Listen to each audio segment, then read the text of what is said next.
Dans les comics, les anti-héros sont des personnages qui ne respectent pas toutes les caractéristiques du héros conventionnel, voire aucune, sans pour autant être un vilain.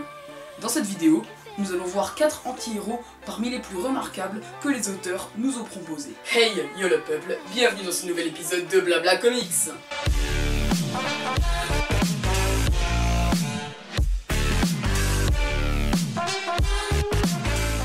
Franchement, j'aurais voulu évoquer plus de personnages.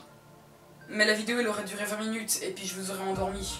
J'aurais aussi vraiment aimé parler de Wolverine, mais j'aurais dû lui consacrer une vidéo entière à mon avis. C'est pourquoi les personnages de cette vidéo sont réduits au nombre de 4, qui sont plus ou moins mes préférés. Voilà, on commence sans doute par l'un des anti-héros les plus connus, Deadpool. Deadpool est une création de Rob Liefeld et Fabian Nicieza, et est apparu pour la première fois dans New Mutants numéro 98 en 1991. C'est un mercenaire ennemi de la X-Force et possède actuellement plusieurs séries à son nom. Bon, je vais pas m'attarder beaucoup sur ses origines, hein. Vous les connaissez sûrement. Wade Wilson, mercenaire un peu déjanté, victime de tumeur, accepte de devenir le cobaye d'une expérience qui va faire de lui un type au pouvoir de guérison ultra rapide, schizophrène et complètement déjanté, Deadpool. Pourquoi c'est un anti-héros ? Bon, ça semble évident. Deadpool est violent, grossier, vulgaire et n'hésite pas à tuer pour arriver à ses fins. Mais il a pas vraiment un mauvais fond, et il a déjà sauvé de nombreuses vies dans ses aventures. Si vous voulez lire du Deadpool, je vous conseille la série des Deadpool Massacre, une série très drôle et plutôt bien écrite. De plus, je trouve le pitch bien pensé. Bref, c'est du Deadpool. Oui, on peut considérer Jason comme un anti-héros. Jason Todd est un personnage créé par Don Newton et Gary Conway, l'auteur de cette dope cosmique, et on peut voir sa première apparition dans Detective Comics numéro 524 en 1983.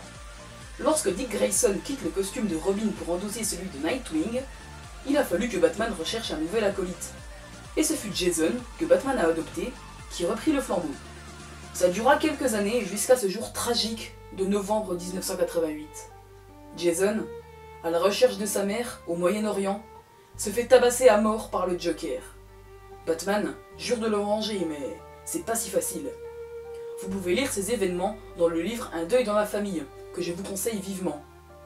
Néanmoins, en avril 2005, Jason ressuscite et, sous l'identité de Red Hood, débarque à Gotham et fait régner la justice avec des moyens expéditifs. C'est un acrobate et un combattant qualifié ainsi qu'un expert en armes à feu qui a juré de tuer Batman qui, selon lui, ne l'a pas vengé. Vous pouvez lire ceci dans l'autre livre que je vous conseille, Batman, l'énigme de Red Hood. Malgré ça, Jason n'est pas vraiment méchant, il en a seulement après Batman. Dans les New 52, il est même plutôt du côté des héros. Néanmoins quand même, au début de sa résurrection, il a commis un certain nombre de délits, donc c'est un anti-héros. Allez, on passe au justicier botteur de cul, le Punisher. Hé, tu vas parler de moi là? T'as pas intérêt de dire des conneries. Hein? C'est quoi ça? T'es qui? Ça se voit pas? Je suis venu squatter ta vidéo. Et je te préviens, si tu dis une seule connerie, je t'ouvre de bas en haut et je te pends avec tes tripes. Waouh! Ok. Né de l'imagination de Gary Conway, John Romita Jr. et Ross Andru, Punisher fait sa première apparition dans The Amazing Spider-Man numéro 129 en 1974. Frank Castle, ancien militaire expert en combat rapproché et en armes en de tout genre, mène une vie paisible avec sa famille, jusqu'en 1976, où la dite famille est massacrée et où Frank est laissé pour mort. Il devient donc l'esprit de la vengeance et de la justice personnelle. Un mec hyper badass qui tue tous ses adversaires, estimant que les criminels ne méritent aucune rédemption. Avec ce crâne blanc ornant sa poitrine, il inspire la terreur aux voleurs et meurtriers. Punisher est en effet un anti-héros, justicier noir et perturbé psychologiquement, comme c'est la mode dans les années 80 avec l'expansion de la violence dans les comics.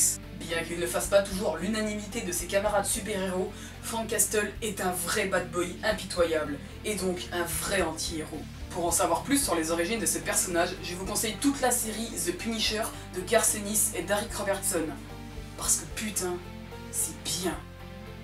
Bon, t'as vu? J'ai été sympa. T'es content? Ouais, c'est bon pour cette fois-ci. Tiens d'ailleurs, tout ça là, ça m'inspire un truc. Ouais, qu'est-ce que tu veux faire? Mon gueule sur ta tempe, tu chialais, tu me supplies. C'est pas la peine mon gars, pour moi t'es déjà mort. J'ai aucun remords à te priver de ta vie. Les rations dans ton genre ne méritent que leur sort. Tu joues Kai et je t'élimine. Je te retrouve, je te vise, je tire et tu meurs. Je suis l'esprit de la vengeance, ultime pied au chemin des criminels. Ouais, mon nom c'est Punisher. Haha.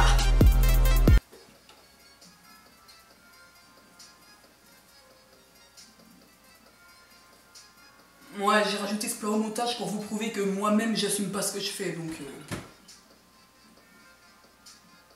La prochaine fois, mettez-moi des baffes.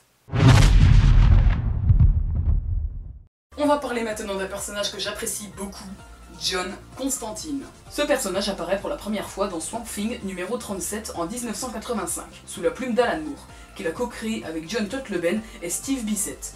Personnage principal de la série Hellblazer, Constantine est un chasseur de démons, maître de la magie noire et de l'occulte. Le problème avec lui, c'est que tous ses proches finissent par mourir et hantent sa conscience par la suite. En effet, John remporte ses victoires en mystifiant tout le monde, ennemi comme ami, et ces derniers en payent souvent le prix. John Constantine est un vrai anti-héros. Il se caractérise par son côté sarcastique, voire méprisant envers les autres, et il n'en fait qu'à sa tête. Il suffit de voir comment il se comporte dans le tome 5 de l'excellentissime série Injustice pour appréhender et surtout apprécier le personnage. Pour conclure, je trouve que c'est une bonne idée de la part des scénaristes de créer des personnages qui, tout simplement qui ne respectent pas tous les codes du bon petit super-héros gentil. Ouais, ça apporte de la fraîcheur aux comics. Voilà, ce sera tout pour cette vidéo sur les anti-héros, mais ne partez pas tout de suite s'il vous plaît, j'ai encore des choses à vous dire. Déjà, je remercie El Reptilo pour sa participation dans ma vidéo en tant que Punisher. Le lien de sa chaîne est dans la description, n'hésitez pas à aller la voir et faites péter les pouces bleus dessus. Il fait des let's play sur différents jeux divers et variés, ouais franchement c'est vraiment très bien.